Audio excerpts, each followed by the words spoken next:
Back in May, we shared the voices of Florida families. We've requested meetings with him and to no avail. We have not even received a response to our requests for a meeting.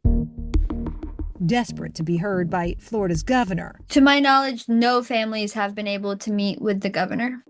At the time, they were fighting to get Florida's Wrongful Death Act, what they call the free kill law, off the books. Last session, a bill to abolish the law received overwhelming bipartisan support. But a few weeks later, Governor Ron DeSantis vetoed it during a televised press conference at a Florida hospital. He was flanked by doctors, hospital executives, and lobbyists who argued scrapping the law would increase medical malpractice claims, insurance rates, and scare doctors out of the state. This bill would have a lot of negative impacts in a variety of ways across our healthcare system.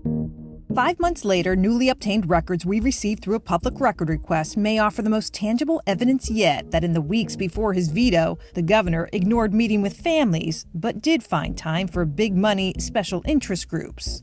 Records show DeSantis' office was inundated with nearly 7,000 letters and emails about the repeal and possible veto, both for and against. But the majority came from people who pled with the governor not to veto the bill. Shocked and disappointed. Lauren Kornienko among them. She lost her mom to what she believes was a medical mistake, but because of the law, she can't sue for pain and suffering, since her mom wasn't married and over the age of 25 at the time of her death. Families argue Florida's 35-year-old Wrongful Death Act is unfair and discriminatory. Signing HB 6017 would reaffirm your commitment to life, to families, and to our constitutional rights, Lauren stated in her letter to the governor. Lauren says she had requested a meeting with the governor, but the closest she got to him was a brief encounter with his chief of staff. It was very clear from the conversation that they were not in receive mode in talking with us. It was, the decision has already been made.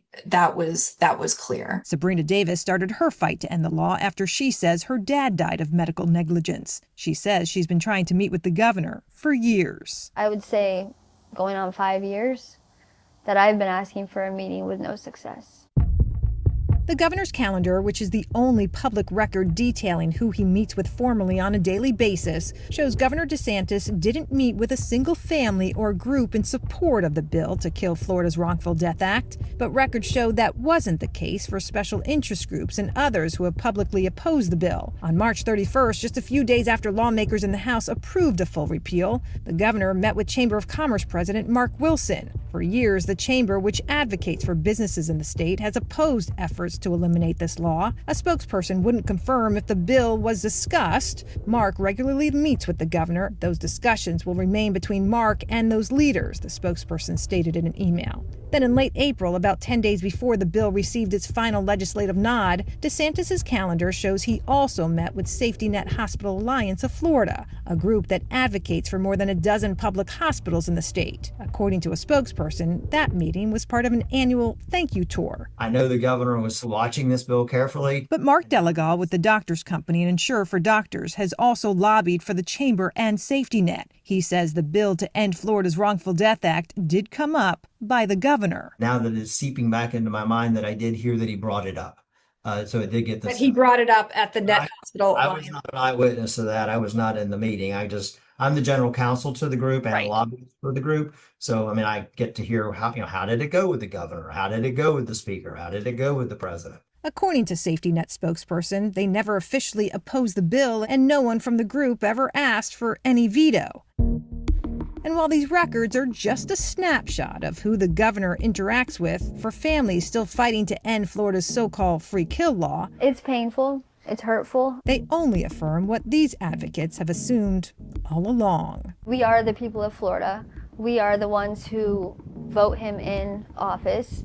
And the least he could do is talk to the families, especially about such a big bill. Once again, these records are only a snapshot of who the governor met with, so we asked the governor's office directly, did he meet with any families or any other groups that supported this bill? We never heard back. We also reached out to Republican Senator Clay Yarborough, who sponsored the bill to repeal it. He said he did meet with the governor and that the governor told him he could not support this bill without caps for damages. Lawmakers rejected those caps, and the governor rejected the bill. I'm Katie LaGrone reporting.